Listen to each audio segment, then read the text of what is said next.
আপনারা কি জানেন the English cricket is dead এই হেডলাইনটি পেপারে ছাপার সঙ্গে সঙ্গে জন্ম নেয় অ্যাশেজ সিরিজের। 1882 সাল, তখনও অবধি ইংল্যান্ড নিজেদের হোম গ্রাউন্ডে কোনো টেস্ট ম্যাচ হারেনি।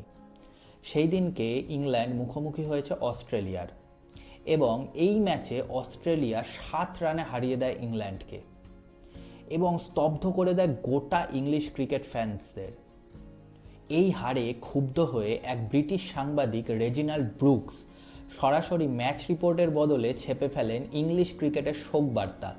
তিনি ছাপেন, the English cricket is dead, it has been cremated and the Ashes are now being taken to Australia. মানে ইংলিশ ক্রিকেট মৃত এবং এর দেহাবস্য এখন অস্ট্রেলিয়াতে নিয়ে যাওয়া হচ্ছে।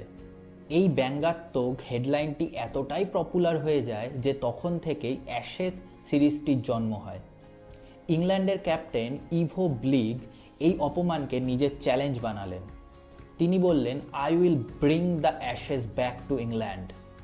ইংল্যান্ড দল অস্ট্রেলিয়া যায় এবং সেখানে টেস্ট সিরিজ জেতে, এবং সেখানেই এক অস্ট্রেলিয়ান নারী ফ্লোরেন্স মার্ফি ইভো ব্লিগকে একটি পারফিউমের বোতলের মধ্যে কিছুটা ছাইভস্য ভরে মানে অ্যাশেজ ভরে গিফট করেন। এই ছোট পারফিউমের বোতল থেকেই জন্ম নেয় অ্যাশেজ আর্নের এবং জন্ম নেয় অ্যাশেজ সিরিজের।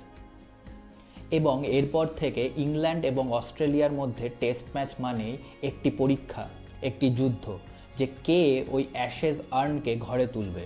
এবং মজার কথা হলো যে ফ্লোরেন্স মার্ফি ক্যাপ্টেন ইভো ব্লিগকে ওই অ্যাশেজ আর্নটি গিফট করেছিলেন, তার সাথেই পরবর্তীকালে ইভো ব্লিগের বিয়ে হয়। আর এমনই সব মজাদার তথ্য জানতে হলে আমাদের চ্যানেল যুগান্তরকে অবশ্যই ফলো করবেন। ধন্যবাদ।